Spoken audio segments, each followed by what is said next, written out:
নির্ধারণ।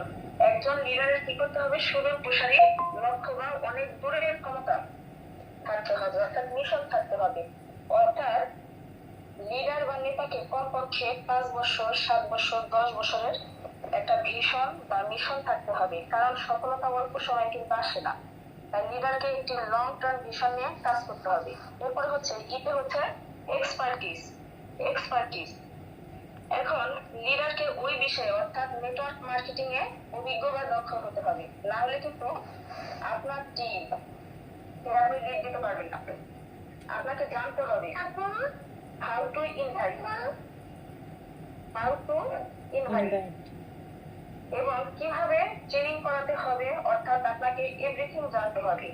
এরপরে হচ্ছে এ বর্ণবিল যে ওয়ার্ডটা আসে সেটা হচ্ছে অ্যাট্রাকটিভ, অর্থাৎ আকর্ষণীয়। লিডারকে অবশ্যই অ্যাট্রাকটিভ হতে হবে, অর্থাৎ আকর্ষণীয় হতে হবে। এখন অ্যাট্রাকটিভ হতে হবে শুধু কি বাহ্যিক চেহারার দিক দিয়ে, সেটা কিন্তু না, তার পোশাক, কথাবার্তা, চালচলন, নীতি, অর্থাৎ অ্যাট্রাকটিভ আপনি যা আছেন সেখান থেকে করা যায়। শুধু আপনার সৌন্দর্যকে ফুটিয়ে তুলতে হবে, আপনার ভিতরে যে গুণগুলো আছে সেগুলোকে ফুটিয়ে তুলতে হবে, আপনার চালচলন, বিহেভিয়ার, চরিত্রে, নীতিতে, অ্যাক্টিভিটিসে এবং বেশভূষণে। লিডার হতে হলে অবশ্যই আপনার কি করতে হবে? পোশাকে অ্যাট্রাকটিভ হতে হবে ফার্স্ট, কারণ আগে হচ্ছে দর্শনধারী, পরে হচ্ছে গুণ বিচারী। একজন মানুষ প্রথম আপনাকে পোশাক থেকে মাপবে। এখন আপনি যদি জরাজীর্ণ থাকেন তাহলে আপনার কি করবে? অ্যাসোসিয়েটকে লিডার মানবে? মানবে না, কারণ এটা নেটওয়ার্ক মার্কেটিং, এখানে আপনাকে পরিপাটি হয়ে চলতে হবে। তবে ওভার স্মার্ট হওয়া কিন্তু যাবে না, কারণ আপনি একজন প্রফেশনাল বিজনেসম্যান, আপনার গেট আপ হবে মার্জিত এবং অন্যদের চেয়ে আলাদা, তবে ওভার স্মার্ট হওয়া যাবে না। তাই আমরা কিন্তু স্টাইলকে কি করবো না? ফলো করবো না। আমরা কি করবো? স্টাইলকে ফলো করবো, ফ্যাশনকে ফলো করবো না, কেননা ফ্যাশন হচ্ছে একটা মুখোশ আর স্টাইলটা হচ্ছে মুখশ্রী। এরপরে দেখুন ডিতে হচ্ছে ডিটারমিনেশন। ডিটারমিনেশন অর্থ হচ্ছে সংকল্প।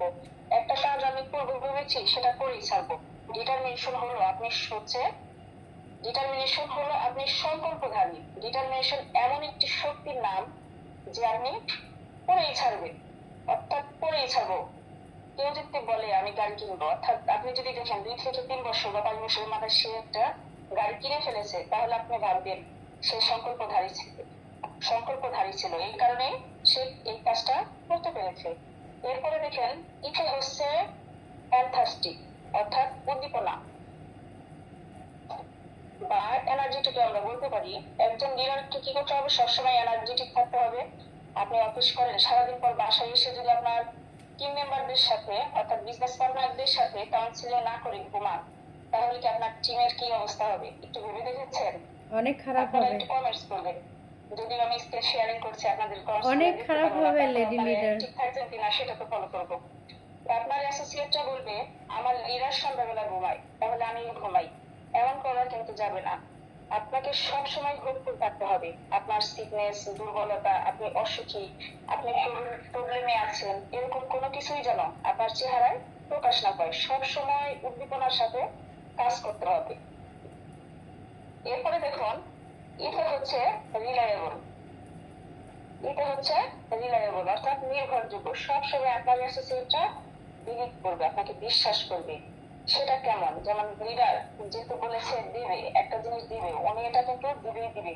কিন্তু কিন্তু লিডার যদি বলে এটার জন্য এটা দিতে পারলাম না, এটার জন্য এটা হলো না, এরকম 5 দিনে 5টি অজুহাত যদি আপনি দেখান, তাহলে কিন্তু আপনার বিজনেস পার্টনাররা নেগেটিভ হয়ে যাবে। এরপরে হচ্ছে তাই কি করতে হবে? আপনাকে আপনার কথাগুলো যেন কাইন্ড অফ দলিলের মতো হয়ে যায়। কাউকে যদি বলেন আপনার লাইফ করার জন্য যা যা করতে হয় আমি তাই করবো এবং পাশে থাকবো, তাহলে কিন্তু সে নির্ভরযোগ্য হয়ে যাবে এবং আপনার সাথে কিন্তু কাজ করবে। এরপরে দেখুন এই স্লাইডটাতে যে লিডার গুলো, এখন লিডারশিপ, SHIP, এই শিপ শব্দটাকে যদি আমরা ভেঙে বলি তাহলে কি দাঁড়ায়? যে এসে হলো সেলফ কনফিডেন্স, আত্মবিশ্বাস, অর্থাৎ নিজের উপর বিশ্বাস। যদি নেতা হতে চান তাহলে নিজের উপর কি করতে হবে? বিশ্বাস থাকতে হবে, নিজের উপর সেলফ কনফিডেন্স থাকতে হবে। এবং এইসে হচ্ছে হেলিকপ্টার ভিউ। হেলিকপ্টার যেমন উপর থেকে দেখতে পারে, তদ্রূপ একজন নেতাকে থাকতে হবে হেলিকপ্টার ভিউ, অর্থাৎ লিডারকে তার অ্যাসোসিয়েটদের উপর থেকে দেখতে পেতে হবে।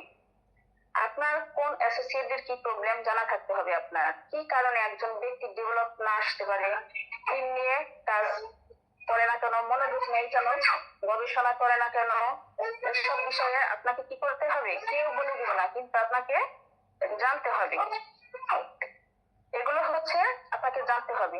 এরপরে হচ্ছে আইপি হচ্ছে ইন্সপায়ারিং, উৎসাহিত করা। একজন লিডার বা নেতাকে হতে হবে ইন্সপায়ারিং, অর্থাৎ আপনার মধ্যে আলো আছে, এই আলো অনেকের মধ্যে আপনি দিতে পারেন। আপনার স্বপ্ন আছে, অনেকজনকে আপনি স্বপ্ন দেখাতে পারেন। আপনার মিশন আছে, আপনিও একজনকে মিশনারি বানাতে পারেন। আপনি কর্মঠ, আপনিও একজনকে কর্মঠ বানাতে পারেন। অর্থাৎ আপনার মধ্যে এমন কিছু আছে যা অন্যকে ইন্সপায়ার করবে, অর্থাৎ ইউ ডু দা ওয়ার্ক, আপনি সবকিছু করতে পারছেন। এই গুণগুলো অন্যকে কি করবে? ইন্সপায়ার করবে।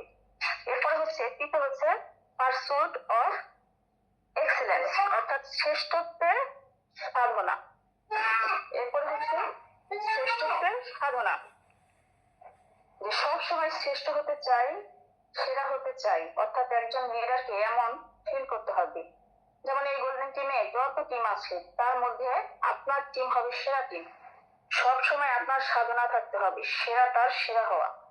এটাকে বলা হয় পারসুট অফ এক্সিলেন্স, অর্থাৎ শ্রেষ্ঠত্বের সাধনা।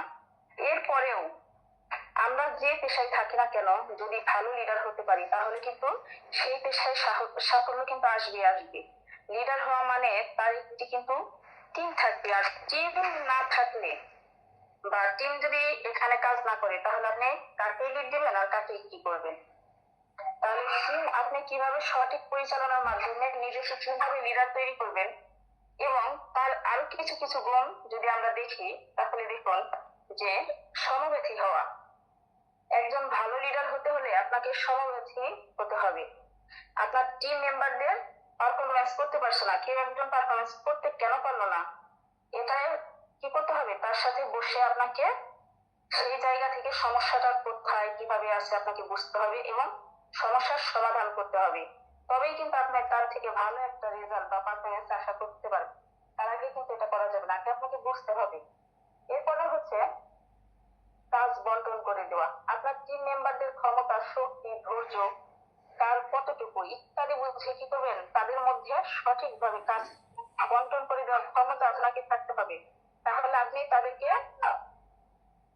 তাদের কাছ থেকে একটা ভালো রেজাল্ট পাবেন, এবং আগে যেরকম আউটপুট পাচ্ছেন তার চেয়ে কিন্তু অনেক বেশি আউটপুট পাবেন। এরপরে হচ্ছে দৃষ্টিভঙ্গি। আপনি লিডার হিসাবে আপনার টিম মেম্বারদের নিয়ে সুদূর প্রসারী লক্ষ্য নির্ধারণ এবং স্বচ্ছ দৃষ্টিভঙ্গি থাকতে হবে। এবং এরপরে হচ্ছে আরো লিডার তৈরি করার ক্ষমতা। আপনার টিম থেকে যত বেশি লিডার তৈরি হবে, অর্থাৎ তৈরি করতে পারবেন আপনি নিজেই, ততই আপনার পজিশন এবং ক্ষমতা বাড়তে থাকবে। এরপরে হচ্ছে ইট দ্য ডাস্ট, মানে হচ্ছে নিজের ঘাড়ের দায়িত্ব নেওয়া। এটা একটি কিন্তু অসাধারণ গুণ। এই গুণটাকে রপ্ত করতে পারলে অনেক কদম আপনি কি করতে পারবেন? এগিয়ে যেতে পারবে, এতে কিন্তু কোনো সন্দেহ নেই। এরপরে হচ্ছে যে গুণটি একজন লিডারের থাকা দরকার, বা সেটা হচ্ছে অ্যাপ্রোচেবল বা ফ্রেন্ডলি, অর্থাৎ সহজগম্য বা বোধগম্য আমরা বলে থাকি। যে আপনার অ্যাসোসিয়েটস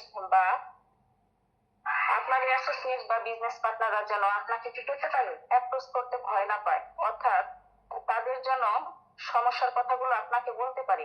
আবার এটাও খেয়াল রাখতে হবে যে আপনি এতটাই খোলামেলা হয়ে গেলেন আপনার অ্যাসোসিয়েটদের কাছে, বা অ্যাপ্রোচেবল হলেন যে তারা কি করলো, পুরোটাই আপনার উপর নির্ভর করে হয়ে গেল, সেটা কিন্তু চলবে না। অর্থাৎ কাজ আদায়ের সময় কিন্তু কাজ আদায় করে নিতে হবে। এরপরে হচ্ছে সাহস। আপনার সাহস বা চ্যালেঞ্জ নেওয়ার ক্ষমতা, এগুলো কিন্তু থাকতে হবে। এগুলো কি করবে? টিম মেম্বারদের মুগ্ধ করবে, এর ফলে তারাও কিন্তু সাহসী হয়ে উঠবে। তো এর পরবর্তীতে হচ্ছে যে আপনি একজন ভালো লিডারের কিন্তু গুণ শেষ করে বলা যাবে না। যেমন আপনি তাদেরকে কি করতে পারবেন? তাদের সাথে বন্ডিং তৈরি করবেন, এবং হচ্ছে ডিফেন্ডের মতো তাদের প্রতিরক্ষা করবেন, এবং কি করতে হবে? সব সময় তাদেরকে